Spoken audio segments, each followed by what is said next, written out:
everyone for giving us, we thought we'd take sort of 10-15 minutes or so and give you a quick update on where we're at with Ahuriri Regional Park. So yeah, everyone should know Connie Mills from our team and the Ahuriri Regional Park project manager Cam Drury. So thanks for coming to give a little update. So we do have a presentation. Hopefully that gets up on our slide. Lovely. I don't know if you want to talk through or who's going to do this. Yes. Would that be turned around a little bit? Yeah, it's quite hard for us to see on the side. On the real. And? Can't sit up there. What's your point? What's your point? That's better. As long as they can still see it, Oh, it's right. better for me. Can you guys see it over there? Yeah. Oh yeah, that's better. Thank you. Thanks, John. Now there's all the reflection movement. Okay, well, yeah. You know sign language, Keith? Thanks for having us. So I've kind of just prepared this PowerPoint presentation just as a very high-level overview for the purposes of update.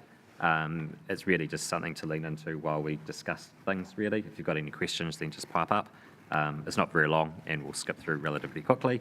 And Annette and Connie will just sort of chime in as well. So, yeah, so the actual project site itself, it's in the site, which you're probably all very familiar with.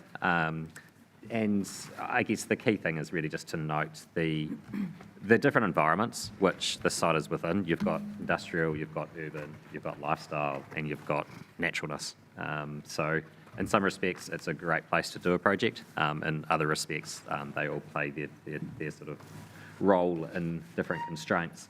But fundamentally, this project is all about climate resilience and city sustainability. Key outcomes have always been around flood mitigation and stormwater quality improvements. But opportunities for biodiversity and estuarine habitats restoration, and from a Māori perspective, cultural values, it's all about this project providing opportunity to give back to Te Whanga. There's been a lot of impact on this environment over time, over decades really. So this project, together with a number of other projects, certainly have that driver of recognising the past and fundamentally trying to do better. So, as again, you're probably all well aware, a joint committee has been set up to guide this project, and it is my understanding it's sort of one of the first, proper co-governance approaches. And that's working really effectively. You're probably all very aware that Te Muruai o Te Whanga plan is happening in this space as well. I understand that is sort of 99.9% complete. So this project is cognizant of that, and this is certainly a project that is intended to give effect to that plan, as opposed to sort of being completely separate or something bigger in itself. So our team, as I mentioned before, joint committee. So we have elected members from Napier City Council and Hawke's Bay Regional Council and representatives from Mana Ahuriri. Key Napier City Council staff, we have Rachel Bailey, who is just here still, as the project director, and Connie Mills as contract manager. Myself and Greg Wilson from Becca are fulfilling the role of the project manager. I'm more in the project driver seat, with Greg being more in the project control seat. Our master planning consultants are Boffa Miskell. They've been engaged for probably 4 or 5 months now. Catherine Rayburn from Strategy, my firm, has been providing some planning input. And we have a technical advisory group acting in the background as well. So that is formed up with staff and representatives from the partner organisations. And also from Hawke's Bay Airport, just given the relevance of those operations in regard to this area of the city. And also DOC being obviously interested in ecological values, but also being landowner of a very small piece of land adjoining the estuary and the site. And then we also have a representative from the stormwater design team acting on the tag as well.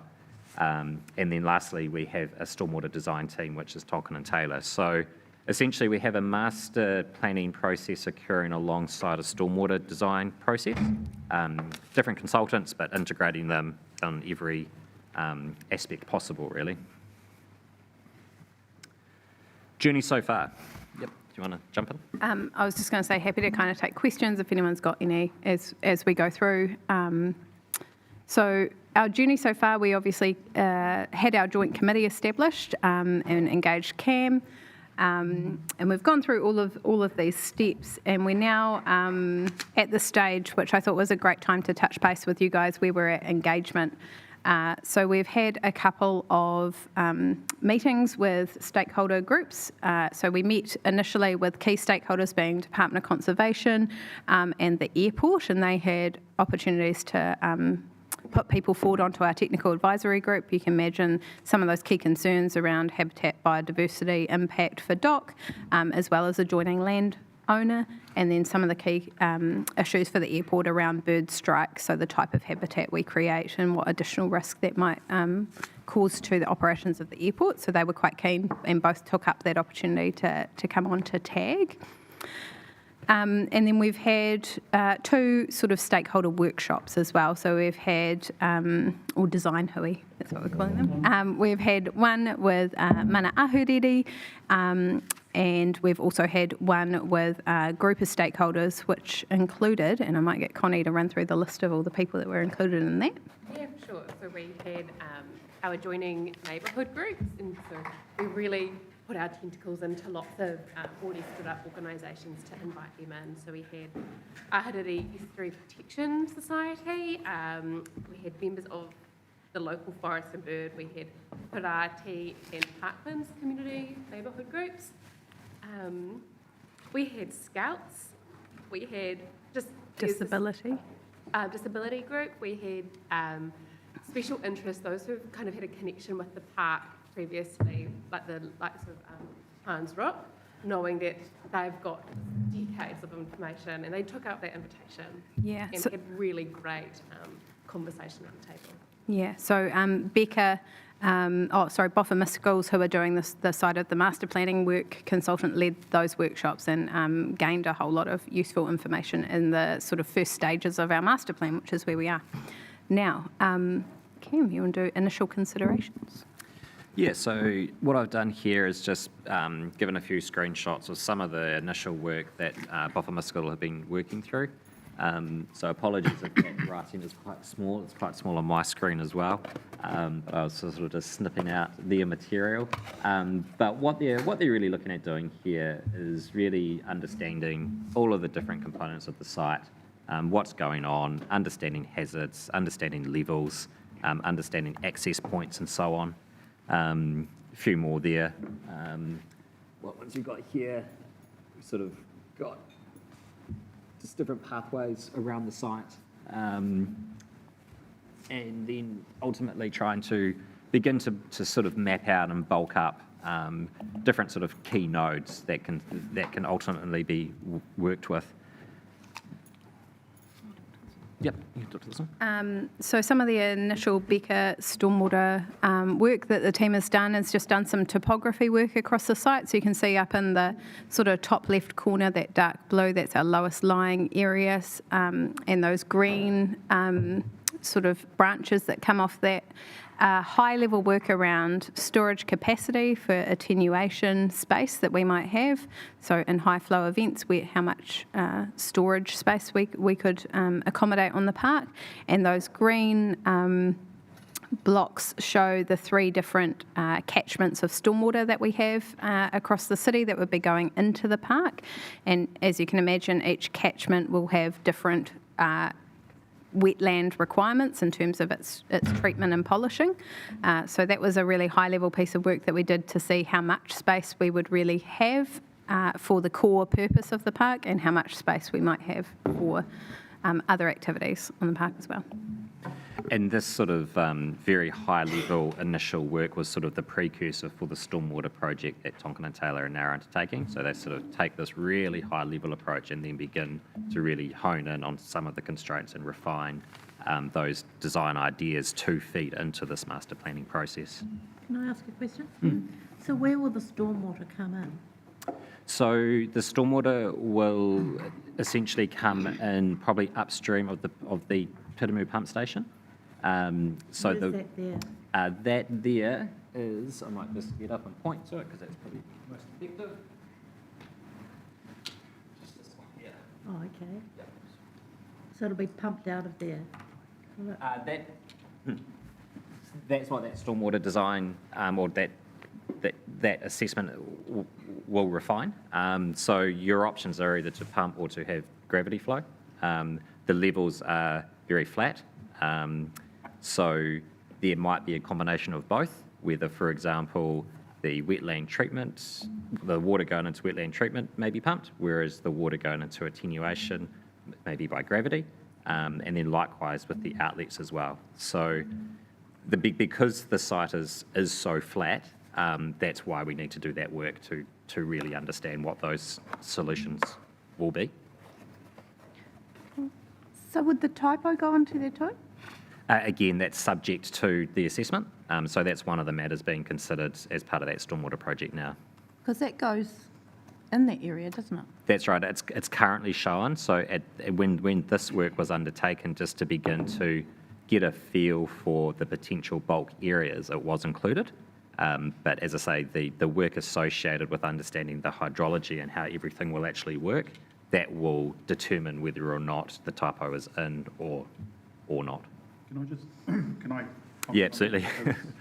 That was the original design was looking at the typo going in there, but I'm not too sure if regional council have an interest in that at this point in time and that piece of work. So at this point, the water team are just looking at the stuff coming from the city side, looking at, because that's part of the resource consent requirement around the wetland treatment, and so we're looking at sizing that. So we're unsure as to how the typo might interact with this project. So, but that's something worth looking at. Quite significant for Taradale though, the typo, being an unpumped stream that Correct. and yeah. causes lots of flooding potentially in that And area. at this point, it is solely within the responsibility of the regional council to manage and look after, and so that's, I haven't had any word from them that this is, whilst they're looking at it, it's just whether that's going to go ahead with, given the recent work they're facing in their LTP. So I'll need to confirm that with them.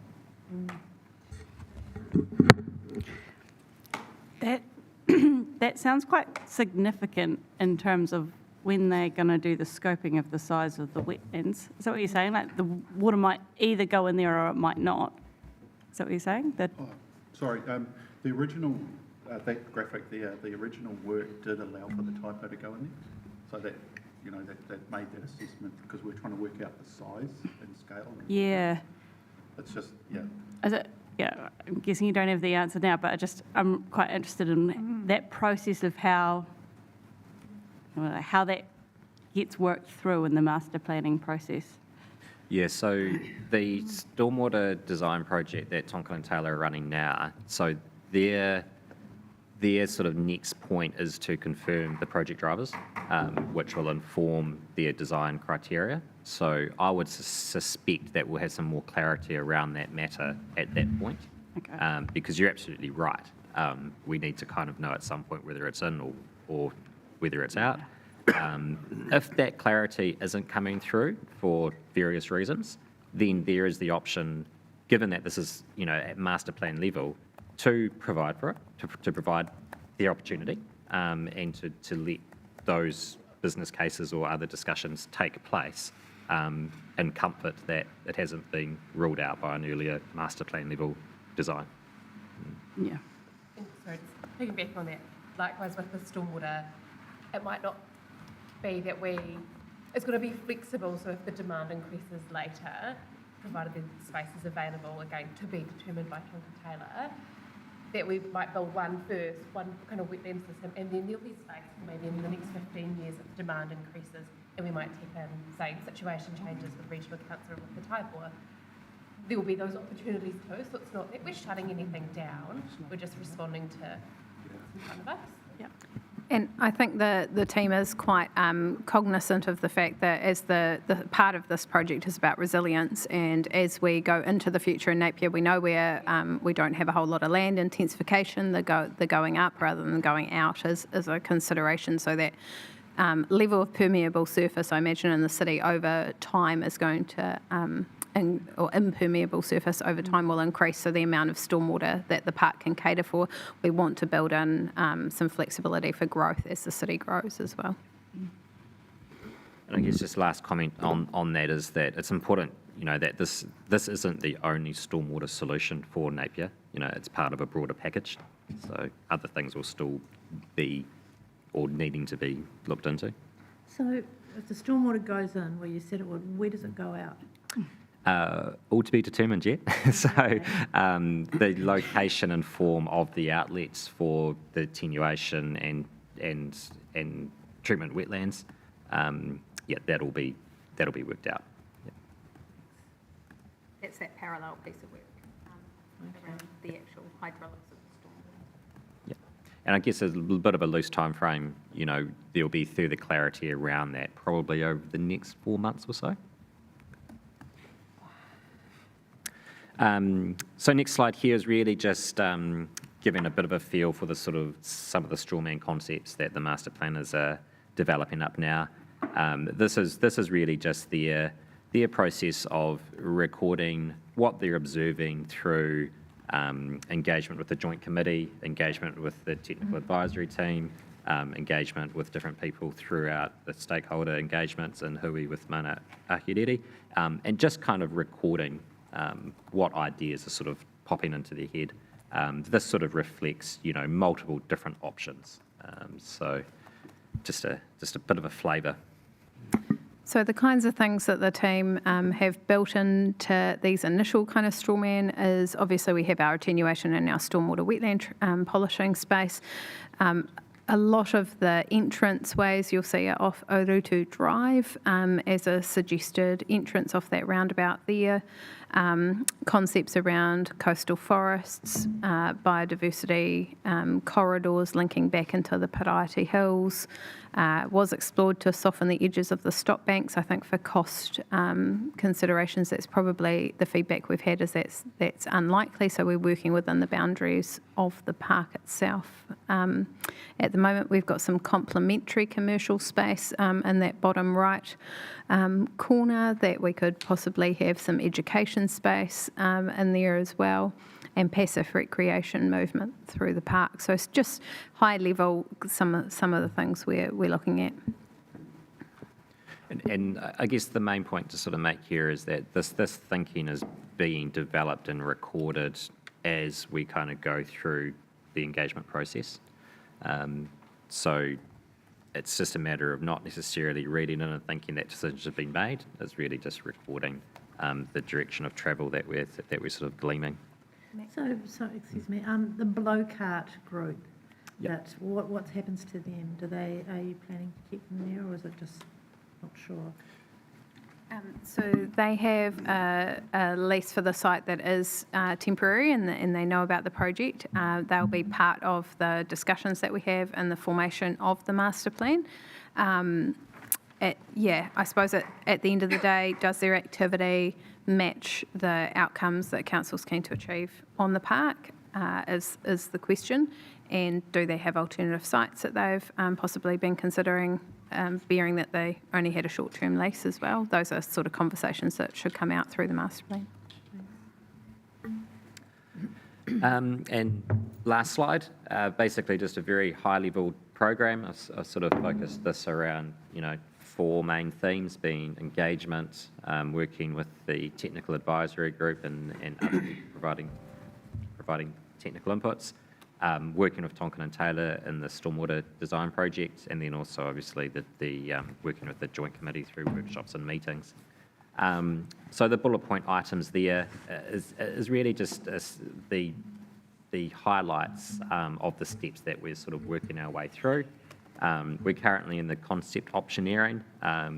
We're beginning to collaborate more with the stormwater designers, basically to look to pull the master planning and stormwater projects together.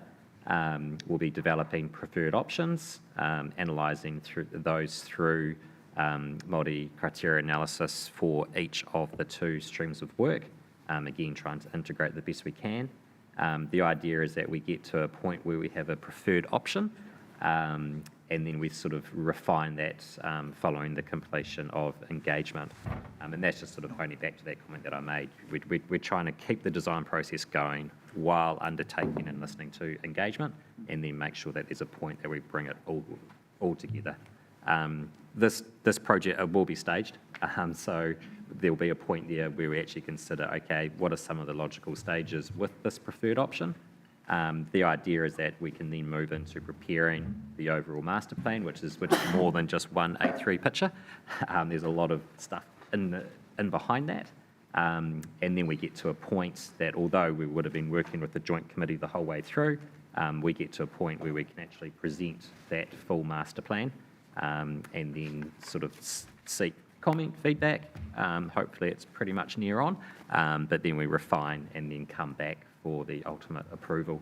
And then it's really just important to sort of actually recognise what a master plan is. A master plan is a high-level plan which is setting a direction and which has got a lot of workings and justification behind that direction. But how that master plan then gets implemented in its detail is subject to a whole lot further work. So it's just important to remember what level of detail that we're actually working with here. Councillor Green? Oh, yeah, just a question about access to the park. Like, is there a plan for some sort of cycle lane or walking around the park so that people can enjoy it? Absolutely, yeah. So that's that passive recreation. You know, there is already the cycle trail there. So by all means, I mean, yeah, walking, cycling, key things to be included. Yep. Yeah, so basically this was our update on where we're at.